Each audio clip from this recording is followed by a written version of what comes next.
किसान साथियों राम राम। आशा करता हूँ आप सब ठीक ठाक होंगे। साथियों, आज हम चर्चा करेंगे नरमा की बिजाई के ऊपर। और मैं आपको ये बात जो बताने जा रहा हूँ, ये नरमा बीजने वाले किसानों के लिए अत्यंत ही लाभकारी सिद्ध होने वाली है। और इस तरह की जो जानकारियाँ, जो बिजाई की जानकारियाँ हैं, जड़ के अंदर रोग लगने की जानकारियाँ हैं, गुलाबी सुंडी की जानकारियाँ हैं, तेला चेपा लगने की जानकारियाँ हैं, भाव आदि की जानकारियाँ हैं, मैं इस तरह की जो टॉपिक हैं वो चैनल के माध्यम से आप तक पहुँचाने की भरपूर कोशिश कर रहा हूँ। और आपसे मेरी निवेदन करता हूँ कि आप अपने दोस्तों तक शेयर जरूर करें ताकि उन्हें भी इन बातों का पता चल सके। साथियों, यदि आपको इस तरह की जानकारी मिलती रहे, इस बात के इच्छुक हैं, तो आप चैनल के साथ जुड़ भी सकते हैं। साथियों, मैं आपको बता देना चाहता हूँ कि जो किसान नरमा की बिजाई करते हैं उन्हें दो तीन बातों का विशेष तौर पर ध्यान रखना जरूरी है। आप सभी को पता है कि हमारे बहुत से बड़े एरिया के अंदर ट्यूबवेलों का पानी लगता है। ट्यूबवेलों का पानी जो लगता है उसमें सोडियम की मात्रा ज़्यादा होती है। और वो सोडियम के नन छोटे छोटे कण हैं जो मिट्टी के कणों पर चिपक जाते हैं और भूमि की उपजाऊ शक्ति घटाते रहते हैं। इन सोडियम के कणों को तोड़ने के लिए हमें ज़्यादातर कृषि विशेषज्ञों द्वारा जिप्सम की राय दी जाती है कि जिप्सम का प्रयोग किया जाए या चूने का प्रयोग किया जाए। और चूना बहुत मात्रा में राजस्थान से आ भी रहा है कि जो ट्रक के ट्रक लोड होके आते हैं, कोई पाउडर फॉर्म में आता है, कोई किसी फॉर्म में आता है, इस तरह से आ रहा है।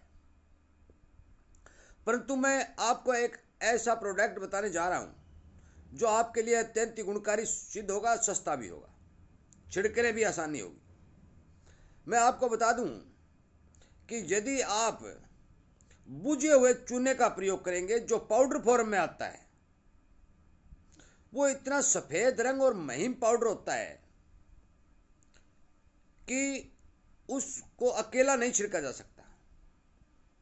उसे छिड़कने के लिए हमें गली सड़ी गोबर की गीली खाद या गीली मिट्टी में मिलाना पड़ता है, उसके बाद में उसका छिड़काव किया जाता है।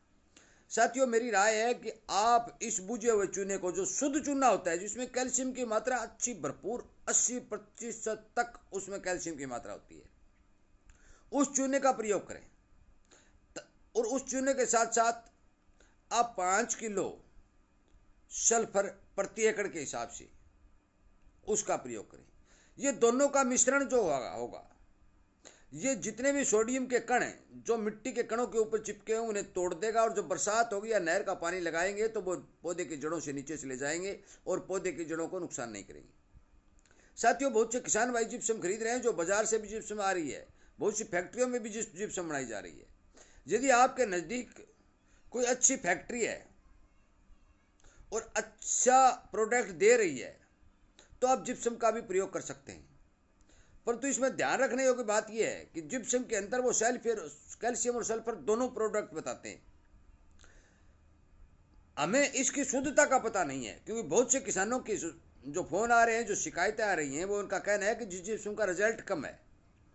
और रिजल्ट कम इसका होने का कारण ये है कि जिप्सम के अंदर जो भी कैल्शियम और सल्फर की मात्रा होनी चाहिए वो पूरी नहीं होती, जिनके कारण है कि रिजल्ट इसका कम आता है। यदि ओरिजिनल जिप्सम मिलती है, उसके अंदर दोनों ही तत्वों की मात्रा पूरी होती है, तो आप मान के चलो कि उसका रिजल्ट आएगा ही आएगा। परंतु साथियों, एक बात ध्यान रखने योग्य है कि चाहे कैल्शियम हो चाहे सल्फर हो, दोनों ही रूप, चाहे आप जिप्सम खरीद लें चाहे बुझा हुआ चूना खरीद लें, मैं आपको बुझा हुआ चूना अलग से और सल्फर अलग से खरीदने की राय देता हूँ, जो मैंने प्रयोग किया है, जिसका रिजल्ट बढ़िया है। इसका रेट भी मैं बता देता हूँ कि बुझा हुआ चूना लगभग 10 रुपये के आता है और सल्फर 40-45 रुपये के लगभग आती है। इसकी मात्रा मैंने आपको बता दी कि 40 किलो प्रति एकड़ के हिसाब से या 25-30 किलो प्रति बीघा के हिसाब से इसका छिड़काव करना अनिवार्य है। यही सल्फर की बात है कि सल्फर आप 5 किलो से लेकर 10 किलो तक प्रति एकड़ या प्रति बीघा में डाल सकते हैं। परंतु साथियों, बहुत से प्रोडक्ट ऐसे आ रहे हैं जिसके ऊपर बायो लिखा हुआ होता है और उस पर यह लिखा भी हुआ होता है कि ड्राई एंड कूल प्लेस। साथियों, इस तरह के प्रोडक्टों से बचें, क्योंकि बायो के अंदर जो जीवाणु होते हैं उन्हीं को बायो का नाम दिया जाता है।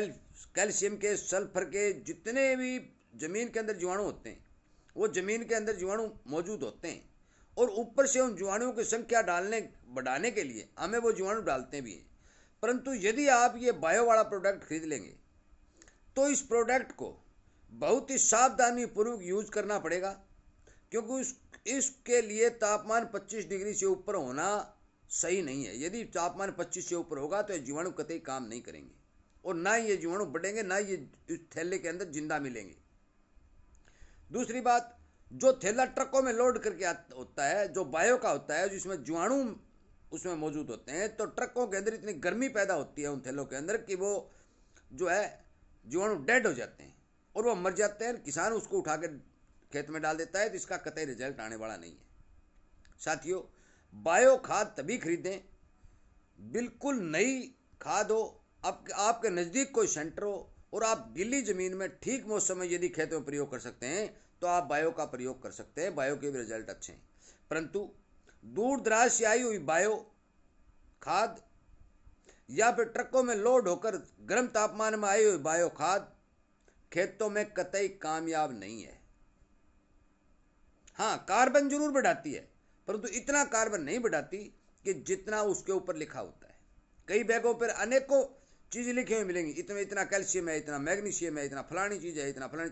साथियों, इस तरह के प्रोडक्ट जो आप खरीदेंगे और अपने खेत में डालेंगे तो मेरे हिसाब से कोई ज़्यादा रिजल्ट आने वाला नहीं है। परंतु नरमा की बिजाई करने वाले किसान एक बात का ध्यान दें कि यदि बुझा हुआ चूना, जो सफेदियों जो कड़ी होती है, उसको बुझाकर तैयार किया जाता है और वो शुद्ध चूना होता है, वो और सल्फर यदि खेत में डालेंगे तो आपके खेत में अच्छा रिजल्ट देखने को मिलेगा। साथियों, मैं आपको ये बता दूं कि आप बाजार से जो भी प्रोडक्ट खरीदें वो जांच परख कर खरीदें, उसकी पूरी शुद्धता जांचें, उसका पता लगाएं कहाँ से आया है, कितना रेट है, किस तरह का है, तभी आपकी जेब खर्ची बचेगी। यदि एक फ़ायदा इसमें और भी है, यदि आप कैल्शियम और सल्फर का प्रयोग करेंगे तो आपके खेत के अंदर चेपा तेला आने की समस्या भी बहुत कम होगी। आपके खेत के अंदर सफ़ेद मक्खी की मात्रा की भी संख्या बहुत कम होगी, क्योंकि जमीन के अंदर यदि कैल्शियम और सल्फर की पूर्ति होती है तो पौधे की रोग प्रतिरोधक क्षमता बढ़ती है, और जब रोग प्रतिरोधक क्षमता बढ़ती है तो पौधा बीमारियों से लड़ने में सक्षम होता है। इसलिए कृपया करके मेरी बात पर ध्यान दें। इसी तरह के वीडियो आपको मिलते रहें, समय पर मिलते रहें। इस बात के इच्छुक है तो चैनल के साथ जुड़ें, परंतु अपने किसान दोस्तों तक, किसान भाइयों तक इस वीडियो को शेयर जरूर करें ताकि उन्हें भी इस तरह की जानकारी मिलती रहे। साथियों, वीडियो सुनने के लिए, चैनल को प्यार देने के लिए और किसानी संगठन में जुड़ के इसको बढ़ाने के लिए आपका बहुत बहुत धन्यवाद।